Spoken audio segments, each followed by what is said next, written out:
台南市向中央争取的9座的前瞻立体停车场。那今天我们要来动土的是，东区的停一万，在监理站旁边这个停车场是第9座，也就是最后一座我们要来动土的停车场。那这座也是量体最大的停车场。其实我们这里也等于是东区的蛋黄区啦。那因为我们里内的人口结构的话，其实我们有4栋大楼，所以其实车位都是不够的啦。所以这个车辆都还是外溢出来。那加上当然，因为我们这边还有大东夜市啊，或是假日农市，那就是平时，不遇到假日的时候，这个车位一位难求。那说真的，如果今天我们这个立体停车场来顺利的要完成那个这么大的一个容量的话，我想对我们里民因为大家都很引颈盼望，可以有个舒缓的空间呐，那这样子的话，也可以让我们这么久的这个停车的问题也能够获得一个疏通啦，一个疏通。我们9座的立体停车场的第1座完工的是西门健康停车场，已经在去年已经完工启用。那今年陆陆续续会再完工3座，包含体3的立体停车场、跟水平温的地下停车场、跟青年路的停车场。那我想陆陆续续我们所有的停车场完工之后，我想对于解决我们市区的停车拥挤的问题有很大的帮助。掌握市政3分钟，台南进步向前冲。这个地方土地是监理站的，然后我们跟监理站合作，那上面把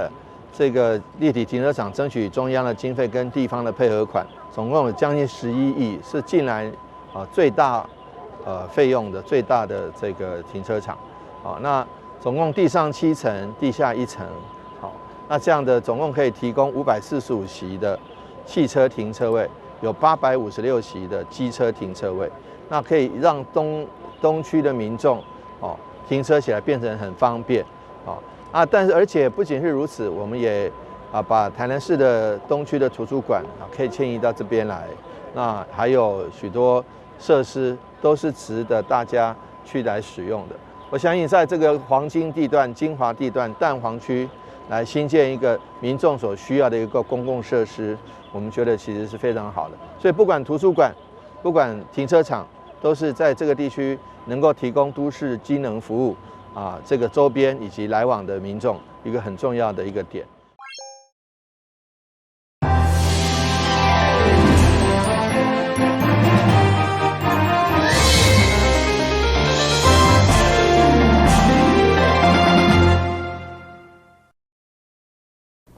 欢迎收看2月10日中嘉台南电新闻，我是郭文杰。议会临时会上午进行环保卫生委员会议案审查，其中议员有4个提案，包括职工服务奖励、处理福利机构的原址变更负责人需要停诉简化这2案，送市府研究办理。另外，深化婚姻的能力加身心主体面临本色迁运等问题，这2案则是照案通过。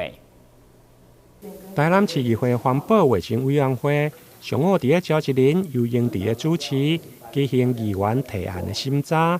议员提案包括社会局的职工服务奖励、卫生局私立护理机构原址变更负责人的办理情形，加环保局本色迁运的路线等。其中伫本色迁运部分，因为永康地区有真侪新兴的主体。真侪议员建议，希望环保局会用优先规划，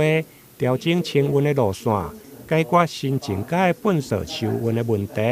对此，环保局长嘛回应，会考量人力加机构做适时的调整。非集合性的住宅就是一个新的建案在那个地方，那想当然就是会有人就会有新的这个垃圾量了。那我们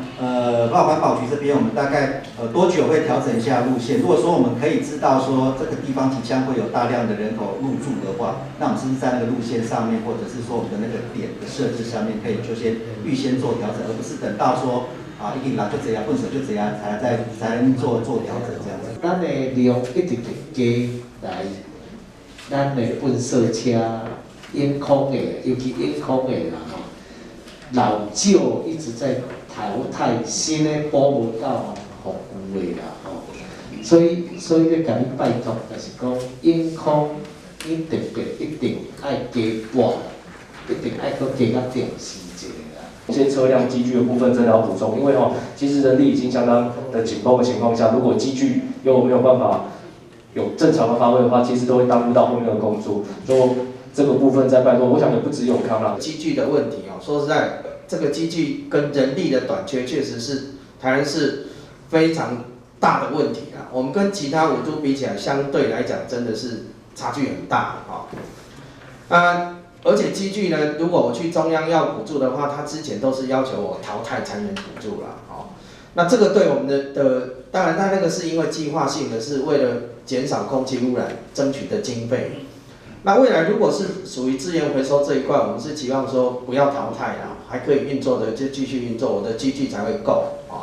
那人力当然就是说，如果我可以慢慢再补充的话，我们努力来做这件事情另外，伫个志工服务的奖励部分，因为目前市府奖励内容只有10几个点有优惠的办法，议员应该大力认为优惠的内容甲原有的市民优惠有重复，因此建议社会局应该扩大优惠内容。对此，社会局嘛回应，因为牵涉到其他的局处，未来会甲跨局处来研议。台南新闻林根采访报道。消防人员因为长期面临工作时间相长、加班费无度合理补偿，但经过防火墙连线甲消防员工作权益促进会争取，总算看到淡市有了成果。因为明年消防员也渴望增加200位来弥补人力的欠缺。为争取消防员的权益，由议员李宗翰号召成立的防火墙连线。15号中昼，甲消防员工作权益促进会共同召开记者会，现场的议员无分党派，包括副议长林志典、甲消防局长李明峰，嘛拢到场出席。因要求市府应该持续增加消防的基层人员，第一档期待用达到200个名额，以降低过长的工时。每个消防人员上班的时数。超勤加班的时数是135个小时，可是从不论年资或年轻或资深，基本上他们的加班费都会不够领，变成他们只能领加奖的形式来作为他们加班之后的奖励。那这个严重的程度，其实平均下来，他们只要超过80个小时，他们就会变成。到135小时，这55个小时全部都是用嘉奖的形式，这对于我们许多基层的同仁来讲，其实是非常不利的。所以，我们希望可以透过争取更多员额的方式，把这些工作时数给更多人来上班。那这样子的话，一来可以减轻大家的压力，二来对于每一个消防人员他本身的压力来讲，也可以得到如释重负。虽然我们非常感谢局长在近期对于基层人力增补做出非常多努力，那我们也理解说。在财政预算有限的情况下，要做出增补人力，其实还有一段很长的路要走。但是台南市的人力增补进度其实远远落后其他的直辖市，所以我们希望消防局一定要有一个完整的人力增补的规划，然后而不是仅仅只有说空话。那台南市作为直辖市，应该比其他的县市更快去改善消防员的过劳的问题。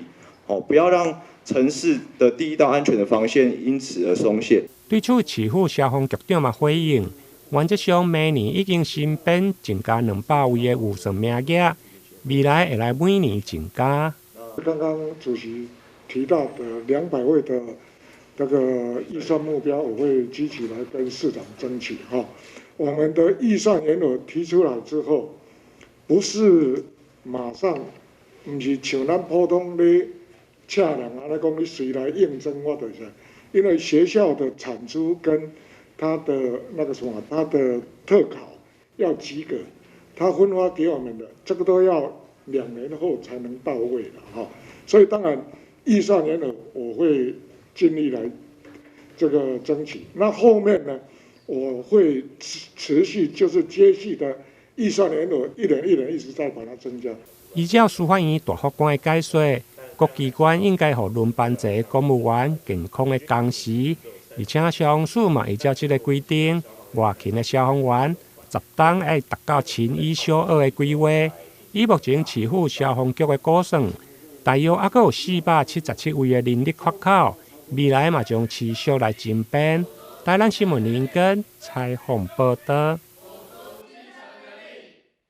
阿兰区和顺国小甲日本山口县万昌小学，伫去年7月展开第一摆网络视讯交流以后，互彼此留下真好印象。伫新的学年开始，双方嘛以写配方式再次展开跨国友谊。这场由不用客气设计有限公司 CEO 朱宗文上策划，和台南和顺国小甲日本万昌小学校的囡仔进行友谊交流。各自介绍家乡的特色，策划人朱宗文上表示，这场跨国友谊活动之所以会展开，是因为受到山口县渔部市长的支持，以及台史博馆长的帮忙才促成。私の地元山口県の宇部市の子供たちがぜひ。我本身是山口县渔部市人，那我在渔部有进行演讲的时候，刚好那个时候有渔部的市长，还有那个时候渔部的学校老师都有听我的演讲。那时候渔部市就说：“你的理念很好，那我很希望可以跟台湾做一些国际的交流，那就因此我就开始找台湾的学校，那就因缘际会有认识历史博物馆的馆长，那馆长就帮我们牵线说和顺小学，所以就开启了这样的一个渊源。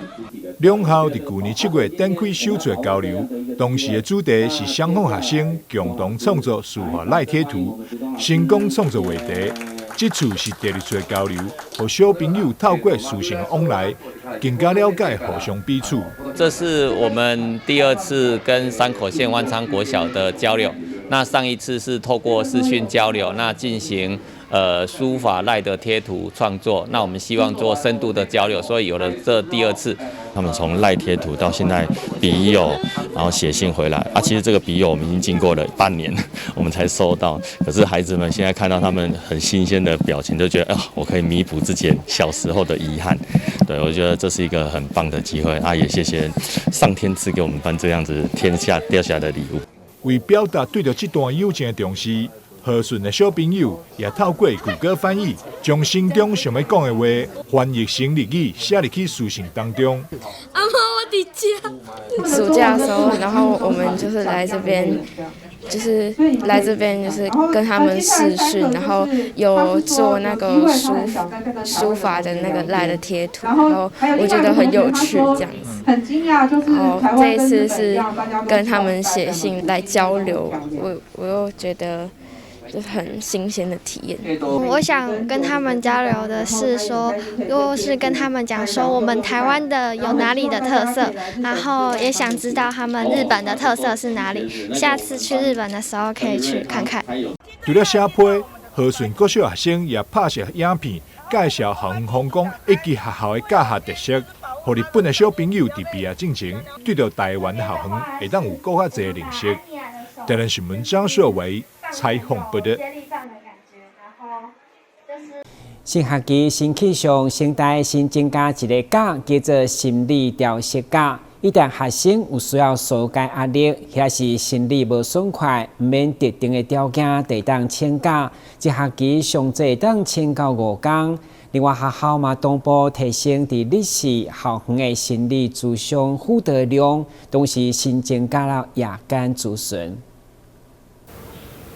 拄着天气冷、落雨天，也是讲上要困，学生无想要出门上课，要安怎办？成功大学伫日前宣布增加心理调适假，只要学生感觉有压力、有需要，唔免任何条件就会使申请。每学期上最会当请5天。过去大概5年，全台湾的这个大专院校大学生的心理健康的问题很受到重视哈。那学生也有反映他们有这样子的需求。那在跟学生团体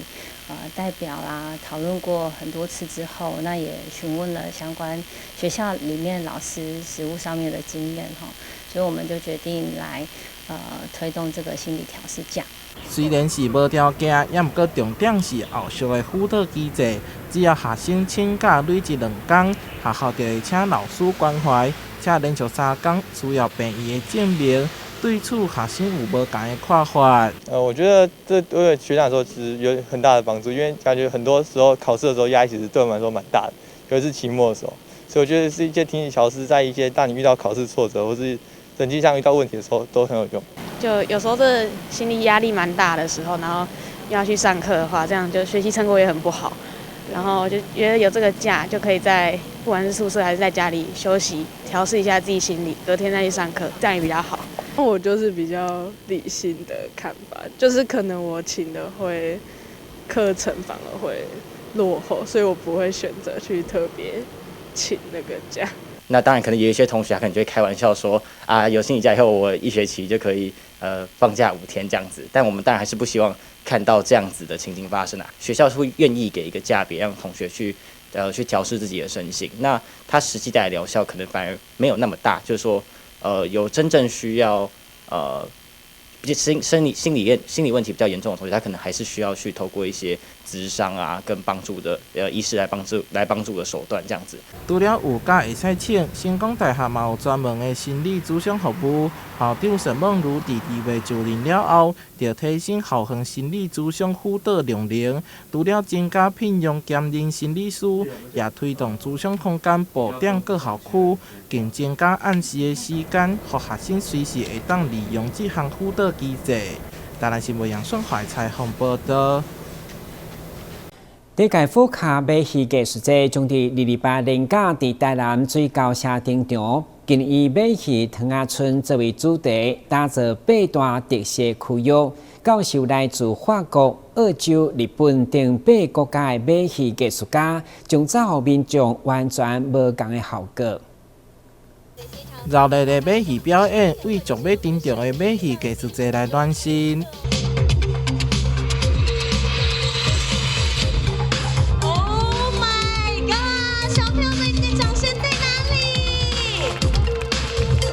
第1届马戏艺术节就伫咧台南水高社，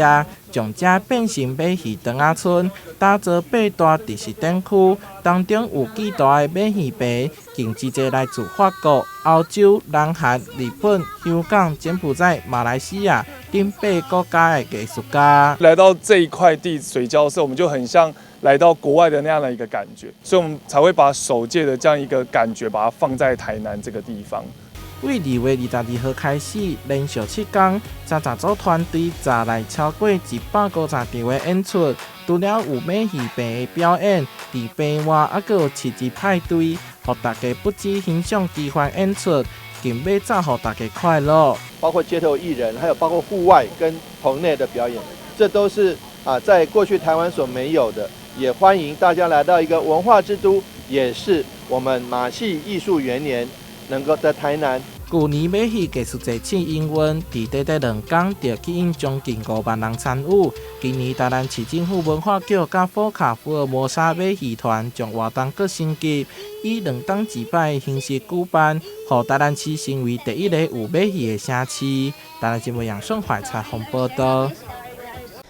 热狗堡虽然真普遍伫超商都有，不过伫高雄盐埕的公有市场，则是有一间专卖单位，头家运用各种的创意，让热狗堡不止好食，嘛真趣味好爽。到底甲一般的热狗堡有啥物无同？下面做伙来看卖。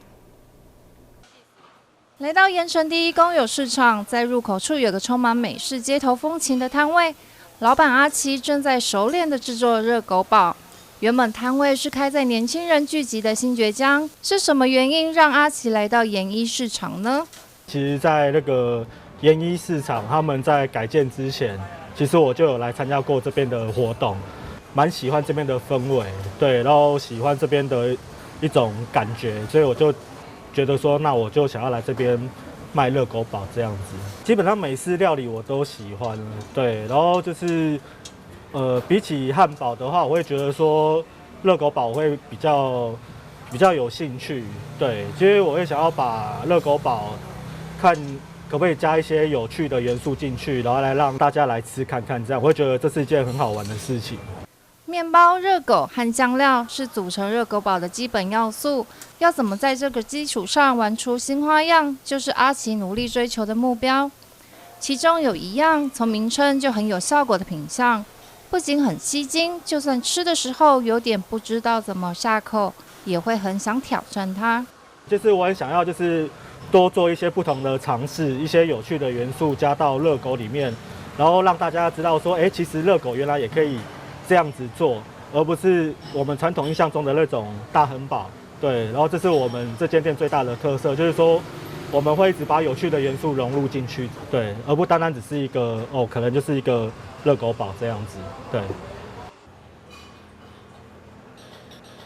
我有40公分。我是点40公分，他每次去餐车，我排到的时候都卖完了。对啊，所以就是刚好盐城有定点，我就专程过来吃，因为它跟一般外面的真的差很多啊。因为外面都是像短短的热狗堡，它这个很特别，很好吃。我觉得跟那种超商的比起来，它的热狗就是比较有口感的，比较脆。它的肉酱其实也特别好吃，它打起来的话，那种酸酸甜甜真的很棒。不止好玩，更要好吃。除了40公分超长热狗堡，另一样点单率也很高的培根起司口味，在煎到焦香酥脆的培根上铺上满满 cheese， 再用火枪烘烤融化后放到面包上，这奔流而下的 cheese 瀑布，让人忍不住想要赶快大咬一口来品尝它的美味。大家对热狗堡第一印象一定都是从那个大汉堡开始。对，然后我就会觉得说，那我有没有办法去颠覆热狗堡的一个不一样的感觉？所以我才会会做出那个我有40公分这个热狗这个口味出来，故意要让客人没办法下手，就是好玩了。因为其实基本上我的热狗堡里面都会有我们自己调制的肉酱，起司也是我有去挑选过。因为像我们一般比如说去外面吃的一些起司口味的话，它可能单纯只是用温度去把它做一个溶解的动作。那我会想说，既然要吃，那我们就要吃好吃一点的，所以我们就要用一个更高的温度去把它溶掉，然后顺便会有一个酥脆的感觉，加上铁板的一个融合。对，然后这样的话就变成说，客人可以吃得到不一样的口感，而不是只有单一口感。阿奇的拿手好料不止这2种，还有更多意想不到的滋味。等您下次来盐城第一公有市场，记得把胃腾出一点空间，亲身感受这些创意热狗堡带来的美味冲击吧。记者萧逸轩、蔡怡文高雄报道。高雄自管区的信科公园在今年初启动游戏场的改造方案以后，透过各界意见整合，让游戏场增加真侪挑战性的游具设计，同时嘛用于当地海洋生态环境，相当有特色。信科公园分为小朋友的大船游戏区与成人的体健设施区，在游戏区里面设计了富有海洋意象的彩色地垫，让小朋友游玩于其中，犹如在海洋世界之中。可以从渔网攀爬架爬上，再从隧道溜滑梯流下，也能选择在弹簧床上蹦跳玩乐。那个新沟公园的部分呢，它最主要是它临近科仔寮渔港，因为它有一个海洋元素，所以我们在历次的公听会跟公民参与的会议中，也有去吸收到一些民众的反应，要融入当地的一些环境的氛围。所以我说我们在设计的时候是以海洋天地去做一个规划理念，尤其是在谈店地店都是用海洋的一些相关的元素。另外在整个公园里面呢，我们为了要容许大小朋友都可以去试用，还有包含家长的部分，所以在小朋友部分我们利用渔网去做攀爬架，再去做一个溜滑梯的一个情形，把它比作一个像类似章鱼的那个模式，这个就是海洋的一个元素。另外家长在旁边休息的时候，他可以利用他的体健设施去做一些舒展筋骨啦，或是活动一些身体的一些状况。这样在两者都可以兼容的情况下，其实在那个公园里面，信科公园里面，它造就了很多家长带小朋友或是年长者带他孙子孙女去游戏。体健设施区也新设腰背按摩器供大人使用，满足大朋友小朋友的使用需求，创造美好共融环境。来公园玩的民众表示，改造后游戏场很不错，很好玩。建设这个公园真正袂歹啦，特色个很足特殊啦，为小朋友，礼拜六、礼拜天都好多小孩来啦。为老人家早上也很好啊，早上拢会运动，拢会用到啊，野器材真正用了不错。好啦，这往安尼真好啦，安尼囡仔囡仔较较袂跋倒啦，较早往安尼较会跋倒，即马较袂啦。袂歹。改造后的特色游戏场，让孩童游玩的同时，体验不同功能的游具游玩，带来多种挑战及趣味性，让大小朋友可以在公园里悠闲地尽情玩耍休憩。记者李正道高雄报道。感谢收看2月10号的中嘉台南电视新闻，我是顾文杰，咱再会。